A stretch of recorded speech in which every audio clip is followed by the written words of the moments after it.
Hello மேட்ரி viewers. So லைஃப்பில் எனக்குன்னு யாரும் இல்லை. நான் வந்து இதுக்கப்புறம் எதுவும் இல்லை, நான் பாட்டி என் லைஃப்பை ஸ்டார்ட் பண்ணுறேன்னு நினைக்கும் போது திடீர்னு ஒருத்தர் வந்து கை பிடிச்சி ஓகேப்பா ஒன்றும் பிரச்சனை இல்லை, நான் அவங்க கூட இருக்கேன்னு சொன்னால், ஸோ அந்த ரிலேஷன்ஷிப் எவ்வளோ மீனிங்ஃபுல்லாக இருக்கும், எவ்வளோ ட்ரூத்ஃபுல்லாக அவங்க ரெண்டு பேரும் அந்த ரிலேஷன்ஷிப்பை ஸ்டார்ட் பண்ணி போயிட்டுருப்பாங்க. ஸோ அந்த மாதிரி ஒரு கப்பல் தான் இன்றைக்கி நம்ம கூட இருக்காங்க. அவங்ககிட்ட பேசி அவங்க டுகெதர்னஸை பற்றி நிறைய அவங்க லவ் ஃபுல்லாக பார்த்து பேசி தெரிஞ்சுக்கலாம். வாங்க இன்டர்வியூக்குள்ள போகலாம். எனக்கு வந்து அப்பா அம்மா ஃபேஸ் கூட தெரியாது. அவங்கள பார்க்கணுன்னு கூட சம்டைம்ஸ் ஆசையாக இருக்கும். ஆனால் அவங்க ஃபேஸ் கூட இப்போ எப்படி இருக்கும்னு கூட எனக்கு தெரியாது. ஜெம் மாதிரி சார் இவ எப்படி சொல்கிறது, அம்மா கூட எப்படி இருப்போமோ அந்த ஃபீல் 7 இயர்ஸ் ஆச்சு. இப்போ வரலாம் அதே ஃபீல் தான், அதே மாதிரி தான் பார்த்துட்ருக்கா. என்னை விட்டு அவளை யாராலும் நல்லா பார்த்துக்க முடியாது. என்னோட நேம் வந்து ராகவன். நான் ராமநாதபுரத்தில் தான் பிறந்தது. ராமநாதபுரத்தில் கண்ணுக்குடி அப்படின்ற ஒரு சின்ன வில்லேஜ் தான். ஸோ அதுக்கப்புறமா நான் காலேஜ் படிக்கிறப்ப தான் சென்னை நான் வந்திருக்கேன். இவங்க வந்து நந்தியம்பாக்கம் அப்படின்ற ஒரு வில்லேஜ் தான், மீஞ்சூர் ஏரியா இருக்கு இங்கே நார்த் சென்னையில். ஸோ அங்கே ஒரு ஹோமில் தான் வந்துட்டு சின்ன குழந்தையிலேருந்தே வளர்ந்தாங்க. நான் வந்து 4 to 5 இயர்ஸ்லேருந்து அங்கேயே அங்கே சின்ன வயசுலேருந்தே வளர்ந்தேன். என் கூட தங்கச்சி 2 பேர், தம்பி. அவங்க எல்லாருமே என் தங்கச்சி சின்னவெல்லாம் 40 நாள் குழந்தை, அந்த அளவுக்கு தான். ரொம்ப. அப்போ உங்களுக்கு என்ன வயசு இருக்கும்? எனக்கு அதான் ஒரு 4-5 வயசு இருக்கும். 4-5 வயசு. எல்லாருமே அதான் 1 இயர் தான் அவங்க எங்க எல்லாருக்குமே கேப் இருக்கும், அந்த மாதிரி தான். தம்பி ரொம்ப ஸ்மால், அவன் வந்து பாட்டிக்கிட்ட இருந்தான். நாங்க வந்து இங்க இருந்தோம். என்னன்னா அம்மா இருக்கும் போதே வந்து தங்கச்சி 2 தங்கச்சியும் விட்டுட்டாங்க. நான் வந்து அம்மா இறந்ததுக்கு அப்புறம் தான் ஹோம் போனேன். அப்புறம் வந்து அங்கேயே தான் ஃபுல்லாக எல்லாமே வளர்ந்தது. தம்பி தம்பி ஒரு 10 இயர்ஸாக தான் எங்கள் கூட இருக்கான். அதுக்கு முன்னாடி இன்னொரு ஹோமில் அவன் வளர்ந்தான். பாட்டியாக இறந்துட்டாங்க, அதனால ஹோம்லேயே வளர்ந்துட்டான். நாங்கள் வந்து சின்ன வயசுலேருந்தே அங்கே தான் படித்தது. ஃபுல்லாக அவங்க தான் படிக்க வச்சது. எல்லாமே ஃபுல்லாக அவங்க எப்படின்னா எங்களுக்கு ஒரு லீகல் கார்டியன் மாதிரி எல்லாமே அவங்க தான். ஃபுல்லாக அவங்களோட எங்களுக்கு வந்து எந்த ஒரு ஐடென்டிட்டியும் இல்லையா, ஃபுல்லாக எல்லாமே அவங்க தான் பார்த்துக்கிட்டாங்க. என்னை படிக்க வச்சதுலேருந்து எல்லாமே அவங்க தான் பார்த்துக்கிட்டாங்க. நான் வந்து எம்ஃபில் பிஎட் முடிச்சிருக்கேன். எல்லாமே அங்கே தான் படித்தேன். எப்படின்னா அவங்களுக்கு ஃபர்ஸ்ட் பேட்ச்னான்றதுனால என் மேலே ரொம்ப அவங்க கொஞ்சம் பாசம் அதிகமாக இருக்கும். அவங்களுக்கு வந்து சின்ன வயசுலேருந்தே நான் கொஞ்சம் ஹோம் பார்த்துக்கணும்னு ஆசை. எனக்குமே அது சின்ன வயசுலேருந்தே ரொம்ப இருந்தது. ஏன்னா அதை பார்த்து வளர்ந்து அந்த ஒரு இடம் இல்லைன்னா நாங்கள் இல்லை இல்லையா, அதனால நாங்கள் வந்து ஒரு 4 பேரை கண்டிப்பாக வளர்க்கணும் அப்படின்றது ஒன்று இருந்துச்சு. அம்மா அப்பா பற்றி என்ன தெரிஞ்சது? ஏதாவது சொன்னாங்களா பாட்டி உங்ககிட்ட? முதல்ல அவங்கள பற்றி என்ன தெரியுமா? அம்மாவை பத்தி ஃபுல்லா தெரியல. அவங்க எப்படி இறந்தாங்கன்னு கூட தெரியாது. அதுவே தெரியாது. பட் அப்பா வந்து கொஞ்சம் ட்ரிங்க்ஸ் அடிக்ட் ஆயிட்டு அவருக்கு கேன்சர்னால அவங்க இறந்துட்டாங்க. அப்பாவோட டெத்துக்கு கூட எங்களை கூப்பிடல. அந்த ஒரு கடைசி நிமிஷம் கூட அவங்க ஹோம்ல இருந்தோம். எங்களை யாருமே கூப்பிடல. அதுக்கப்புறம் ஃபுல்லா பாட்டி இறந்தாங்க, அதுக்கும் நாங்க போகல. அவ்வளவுதான். ஃபுல்லா அவங்க எங்க ரிலேட்டிவ்ஸே அந்த அளவுக்கு தெரியாது. ஸோ நாங்க ஃபுல்லாவே ஹோம் தான் எங்களுக்கு எல்லாமே. இன்ன வரைக்கும் எங்கேயாவது போனாலும் எனக்கு அம்மா வீடு அப்படின்னா அது ஹோம் மட்டும்தான். எனக்கு சின்னதாக ஏதாவது உடம்பு சரினாலும் நான் அங்கதான் போவேன். வேற எங்கேயும் என்னால போய் இருக்க முடியாது இல்லையா, அதனால ஃபுல்லா எனக்கு அம்மா வீடுன்றது அவங்கதான். உங்களுக்கு அந்த கடைசி அந்த ஒரு நாள் ஞாபகம் இருக்கா? கொண்டு போய் ஹாஸ்டல்ல விட்டுட்டு ஞாபகம் இருக்கு. நானும் தம்பியும் தான் வந்தோம். என்ன வந்து விட்டுட்டு போனாங்க. அவ்வளவுதான். என்ன பேசினாங்கன்னு கூட தெரியாது. நான் வந்து விட்டுட்டு போயிட்டாங்க. சரி போயிட்டு வரோம், அவ்வளவுதான். அது மட்டும் தான் ஞாபகம் இருக்கு. வேற எதுவுமே கூட எதுவும் அந்த அளவுக்கு அதெல்லாம் கூட ஞாபகம் இல்லை. அந்த அளவுக்கு ரொம்ப சின்ன பிள்ளையா இருக்கிறதுனால எங்களுக்கு ஞாபகமே இல்லை. எங்க ஹோம்ல நல்லாவே பார்த்துப்பாங்க. அது எந்த ஒரு குறையும் வச்சது இல்லை. எல்லாருமே நல்லா பார்த்தாங்க. ஃபுட்டுல இருந்து ட்ரெஸ்ஸுல இருந்து படிக்க வைக்கிற, நீ என்ன வேணா படி, ஆனா படி. இப்ப யாராவது வரப்ப இவங்களுக்கு யாருமே இல்லை, இவங்க அனாதை அப்படின்றப்ப கொஞ்சம் வருத்தம் இருக்கும். அந்த ஒரு இது மட்டும் தான் இருக்குமே தவிர மற்றபடி நாங்க காமனா இதுவாதான் இருப்போம், கேஷுவலா தான் இருப்போம். ஓகே, இந்த ஜேர்னி வந்து ஹோம்ல வளர்ந்துட்டு இருக்கீங்க, காலேஜ் படிக்கலாம். உங்க ஹஸ்பண்ட் எங்க மீட் பண்ணீங்க? ஏன்னா லவ் மேரேஜ்னு கேள்விப்பட்டோம். ஆக்சுவலி நாங்க சின்ன வயசுல இருந்தே வளர்ந்தோம். அப்ப என் தம்பி ஒருத்தன் வந்து என் கூடவே வளர்ந்த பையன். அவங்க வந்து ஆக்சுவலி வளர்ந்த பையன். அவன் வந்து இவருக்கு ஒரே ஊரு, அவங்க ஃப்ரெண்டு, ஒரே ஊரு, ரிலேட்டிவ் அப்படிதான். அவன் வந்து அவனும் படிச்சுட்டு ஒரு 10th என்னவோ முடிச்சுட்டு அவங்க பேரண்டோட போயிட்டான். ஸோ அவன் அங்க வந்து எங்களை பத்தி பேசுறப்ப அவன் அங்கேயேதான் இருந்தான். பட் எங்க கூட கான்டாக்ட்லயே இருப்பான் அவன். அந்த மாதிரி இப்போ எங்களை பத்தி இவங்க கிட்ட ஷேர் பண்ணியிருப்பாங்க போல. ஸோ இவருக்கு வந்து என்ன ரொம்ப பிடிச்சிருச்சு போல. இப்போ பசங்க போட்டோஸ் எல்லாமே ஷேர் பண்ணுவாங்க, அதுக்கப்புறம் பேசுவாங்க, இவங்க பத்தி ஒவ்வொன்றும் சொல்லுவாங்க. இப்போ பர்சனலாக பேசுகிறப்ப நிறைய விஷயம் ஷேர் பண்ணியிருப்பாங்க இல்லையா, அந்த மாதிரி எங்களை பற்றி ஷேர் பண்ணுறப்ப அவருக்கு என்கிட்ட பேசணும் அப்படின்னு சொல்லிட்டு இருந்தாங்க. நான் தான் கொஞ்சம் பயந்தேன், வேணாம் யாருன்னு தெரியல, வேணாம் பேச வேண்டாம் அப்படின்னு சொல்லிட்டு. இவர் ரொம்ப ஆக்சுவலி இவங்களுக்கு வந்து அவங்க தங்கச்சியோட மேரேஜ் அரேஞ்ச்மெண்ட் போயிட்டு இருக்கு. இவங்க வந்து அந்த டைம்ல என்ன பண்ணாங்க, இவன் என்கிட்ட என்னை பத்தி சொல்லியிருக்கான் இல்லையா, ஸோ இவருக்கும் பேசணும்னு தோணிருக்கு. அதுக்கப்புறம் டெக்ஸ்ட் போட்டாங்க, நானும் அவனோட மொபைல்ல இருந்து இவங்க பேசியிருக்காங்க, நான் அவன் தான் பேசுறான்ற மாதிரி தான் பேசிட்டு இருந்தேன் ஃபர்ஸ்ட். அப்புறம் தான் சொன்னாங்க, நான் வந்து அவனோட ஃப்ரெண்டு, இந்த மாதிரி உங்க இதெல்லாம் கேட்டு நீங்க ஹாப்பியா இருக்கீங்களா, அங்க உங்களுக்கு எல்லாமே ஓகேவா அப்படின்ற மாதிரி கேட்டாங்க ஃபர்ஸ்ட். எல்லாம் ஓகே தான் அப்படின்னு சொல்லிட்டு சொன்னேன். அப்புறம் வந்து நீங்க அதான் பேசும்போதே சொல்லிட்டாங்க, ஒரு 3 years வெயிட் பண்ண முடியுமா அப்படின்ற மாதிரி. ஃபர்ஸ்ட் எடுத்த உடனே அந்த ஒரு 2 days அப்படி பேசியிருப்போம், ஆனா எடுத்த உடனே சொல்லிட்டாங்க ஒரு 3 years வெயிட் பண்ண முடியுமா அப்படின்ற மாதிரியே கேட்டாங்க. நானும் வந்து ஏன் வெயிட் பண்ணணும் அப்படின்னு சொல்லிட்டு கேட்டேன். இல்ல வெயிட் பண்ணுங்க அப்படின்னு சொன்னாங்க. அவ்வளவுதான், வேற எதுவுமே அந்த அளவுக்கு சொல்லிக்கல. ஆனா நாங்க கேஷுவலா இப்போ உங்க தங்கச்சி மேரேஜ் எல்லாம் போயிட்டு இருக்கு, அதுக்கு அரேஞ்ச்மெண்ட்ஸ் எல்லாம் எப்படி போயிட்டு இருக்கு அதை பத்தி எல்லாம் பேசிட்டு இருந்தோம். நல்லா பேசிட்டோம். எனக்கும் அவரை ரொம்ப பிடிச்சிருந்து, ஏன்னா அவரோட இப்போ அவங்க நம்மளை கேர் பண்ணிக்கிற விதம் இருக்கும் இல்லையா, யாருன்னே தெரியாது, பட் அவங்க நம்ம மேல கேரிங்கா இருக்காங்க. ஃப்ரெண்டு கிட்ட இருந்தே வருவோம். உங்க சைட்ல இருந்து கேட்கும் போது என்னதான் அந்த நண்பர் உங்களுக்கு சொன்னாரு உங்களுக்கு லவ் வர அளவுக்கு? ஆக்சுவலாக வந்துட்டு இவங்களை பார்த்தோன்னே ஃபோட்டோ பார்த்தோன்னே அந்த மாதிரி இல்லை. ஆக்சுவலாக என்னோட பேக்ரவுண்டில் எப்படி இருந்ததுன்னா 2010 வந்துட்டு அப்பா இறந்தார். அதுக்கு முன்னாடி வர ஒரு ரெஸ்பான்சிபிலிட்டி அந்த மாதிரி எதுவுமே பெருசாக இல்லை, ஆப்வியஸாக இருக்காது. ஏன்னா நான் அப்போ வந்துட்டு 11th ஸ்கூல் தான் படிச்சுட்டு இருந்தேன். ஸோ அப்பா இறந்ததுக்கு அப்புறம் தங்கச்சியும் கொஞ்சம் ஓரளவுக்கு க்ரோனப் ஆறா, அடுத்து நம்ம 12th முடிச்சு காலேஜ் போகிற டைம்.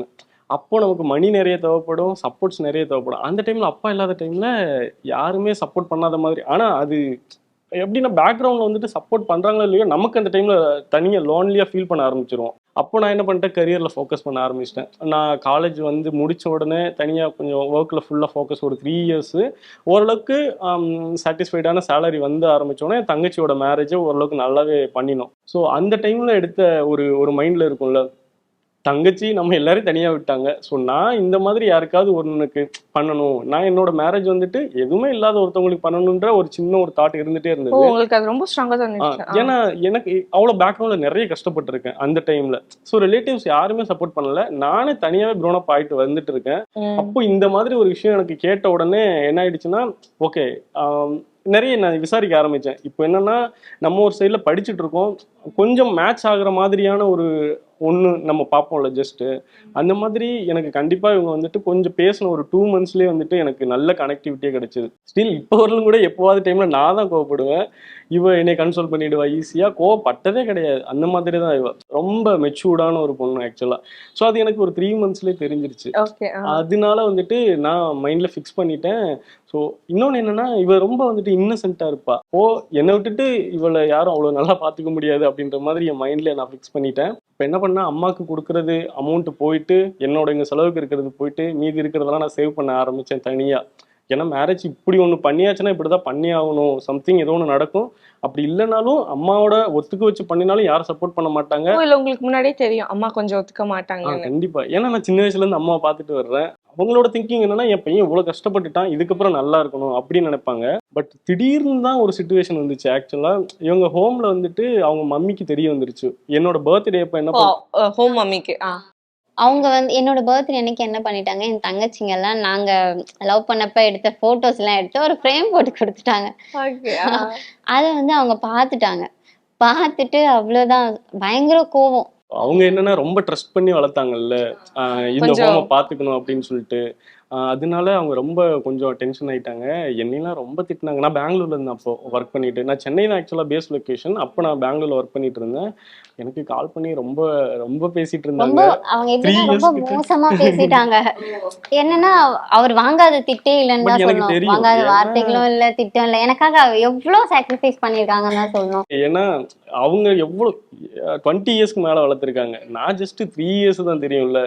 ஸோ அதுக்காக நான் அந்த மாதிரி டிசிஷன்ஸ்லாம் எடுக்க முடியாது. அதனால ஓகே என்னைய பார்த்து அவங்க புரிஞ்சு என்னைக்கு ஏத்துப்பாங்களோ அப்ப ஏத்துக்கட்டும் அப்படி சொல்லிட்டு நான் அதை விட்டுட்டேன். இவங்கள திட்டினா கூட பரவாயில்ல, அவங்க ஃபேமிலியும் திட்டுவாங்களா, அதெல்லாம் எப்படி அக்செப்ட் பண்ணாங்க? நிஜமாவே எனக்கெல்லாம் கோவம் வந்துரும்.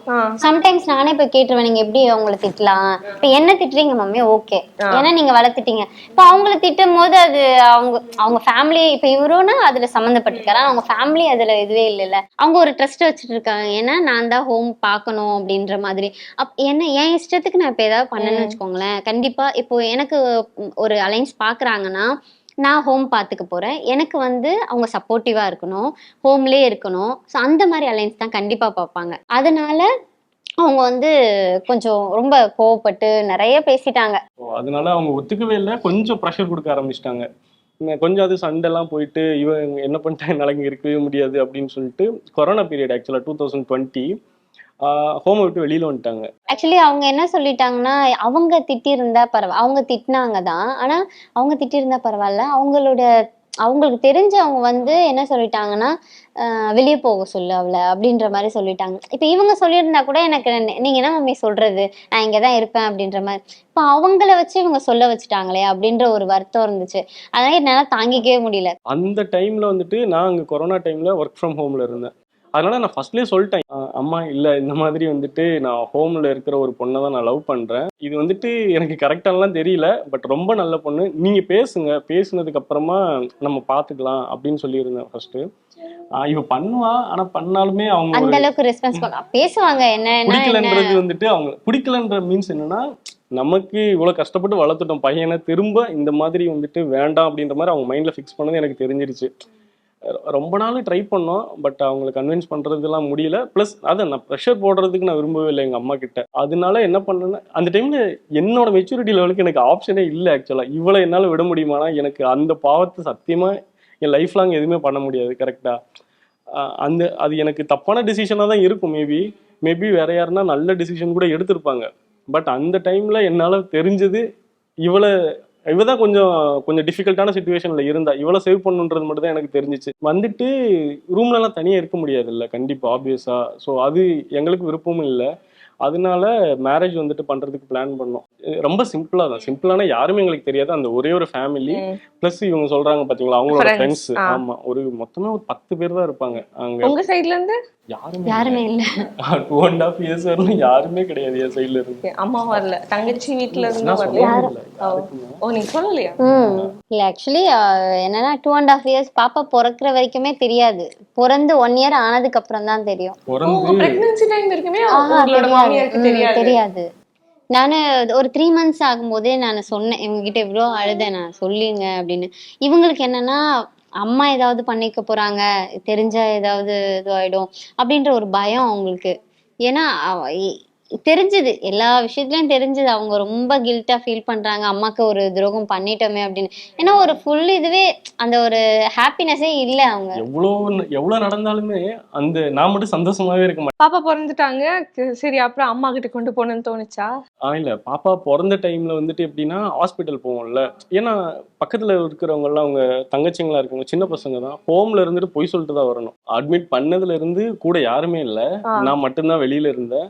ஸோ இவளை உள்ள கூட்டிட்டு போயிட்டாங்க. ஆக்சுவலா சிசேரியன் தான் பண்ணணும் அப்படின்னு சொல்லிட்டு, ஏன்னா இவங்க பயந்ததுனால அழுதுட்டாங்க. ஸோ பிபி அதிகமாயிடுச்சு, ஸோ அதனால குழந்தையும் பிறந்துருச்சு. அங்கெல்லாம் வந்துட்டு நிறைய ஃபார்மாலிட்டிஸ் எல்லாம் இருக்கும்ல, அங்கங்க போயிட்டு நான் சுத்திட்டு அதெல்லாம் பண்ணிட்டு இருந்தேன். அப்போ கூட அதான் சப்போர்ட்டு கூட யாருமே இருக்க மாட்டாங்க அந்த டைம்ல, யாருமே இல்லை. குழந்தை பிறந்து கொஞ்ச நேரம் வந்து வெயிட் பண்ணிட்டுலாம் இருந்தாங்க. ஏன்னா இவரும் ஃபுல்லா அந்த இதெல்லாம் பார்க்கணும்னு சொல்லிட்டு அவங்க போயிட்டாங்க. ட்ரெஸ் வாங்கணும் அது இதுன்னு சொல்லிட்டு, அப்புறம் அந்த ஏதோ சைன் போடணும் அப்படின்னு சொல்லிட்டாங்களா. சரி சிசேரியன் இல்லையா, அதனால எல்லாத்துக்குமே அந்த ப்ரொசீஜர் இருக்கும்ல, ஸோ அதை பார்க்கணும் அப்படின்றதா இவங்க போயிட்டாங்க. யாருமே இல்லை. பாப்பாவை பிறந்து அப்படியே நீங்க வெயிட் பண்ணாங்களாம். அந்த மொமெண்ட் தான் எனக்கு ரொம்ப, அந்த மொமெண்ட்ல இருந்து தான் நான் பண்ண தப்பு ரொம்ப எனக்கு தெரிய ஆரம்பிச்சது. ஏன்னா என்னையும் எவ்வளவு கஷ்டப்பட்டு எங்க அம்மா வளர்த்துருப்பாங்க அப்படின்றது வந்துட்டு அந்த ஒரு 1.5 years தான் எனக்கு கம்ப்ளீட்டா நான் சுத்தமா காலி அப்படின்ற மாதிரி இருந்தது. அம்மாட்ட நான் சமாளிச்சேன், என்னதோ சமாளிச்சேன். பட் நீ அந்த கம்பெனி விட்டே வந்துரு, அப்படி நீ இந்த 4 தடவை தான் வர்ற, அதுக்கே அலோவ் பண்ணாத கம்பெனி என்ன கம்பெனி, நீ வந்துரு அப்படின்ற அளவுக்கு அவங்க பேச ஆரம்பிச்சிட்டாங்களா. இதுக்கு மேல சமாளிக்க முடியல என்னால. சமாளிப்போம் அப்படி சொல்லிட்டு நானும் திரும்ப அப்படியே பைக்ல கிளம்பி வந்துட்டேன். வந்துட்டு எப்படின்னா discharge எப்பவுமே பண்ணியாச்சு. கேஷுவலா இருக்க மாதிரி, நார்மலா எதுவுமே நடக்காத மாதிரி தான் அப்படிதான் இருந்தாங்க. சம்டைம்ஸ் விட்டுட்டு போகும்போது இப்ப ஏதாவது ஃபெஸ்டிவல் டைம்னா விட்டுட்டு போனாங்கன்னா நமக்கும் எப்படி இருக்கும்ல, அதுவும் இது பண்ணுவாங்க. ஆனா சரி, ஆனா அட்ஜஸ்ட் பண்ணிப்பேன். ஏன்னா அவங்க எவ்வளவு சாக்ரிஃபைஸ் பண்ணிருக்காங்க நமக்காக. அம்மாவை விட்டுட்டு, அவங்க அம்மா தான் உலகமே, அவங்கள விட்டுட்டு நமக்காக வந்திருக்காங்க அப்படின்னும் போது நாம கொஞ்சம் அட்ஜஸ்ட் பண்ணி தானே ஆகணும் அப்படின்றதுல நான் கொஞ்சம் ஸ்ட்ராங்கா இருந்தேன். சரி போறதா இருந்தா போயிட்டு வாங்கப்பா அப்படின்னு சொல்லி அனுப்பிட்டேன். பாப்பா பிறந்த மொமெண்ட்ல சொல்லுவாங்க இல்லையா, லைக் உள்ள டாக்டர்ஸ் உங்களுக்கு பெண் குழந்தை பிறந்திருக்காங்க அப்படின்னு, அந்த மொமெண்ட்ல எப்படி இருந்தது? எப்படி feel? நமக்கு எனக்குன்னு வர ஒரு சொந்தம் இல்லையா, இவங்க ஃபர்ஸ்ட் ஒரு சொந்தம்னும் போது அவங்க மூலியமா இப்ப எனக்கு ஒரு சொந்தம் கிடைக்கும் போது அது ஒரு எப்படி சொல்றது, அதெல்லாம் ஒரு பெரிய வரம் தானே, நமக்காக நமக்கு கிடைச்ச ஒரு வரம் அப்படின்னு நினைச்சேன்.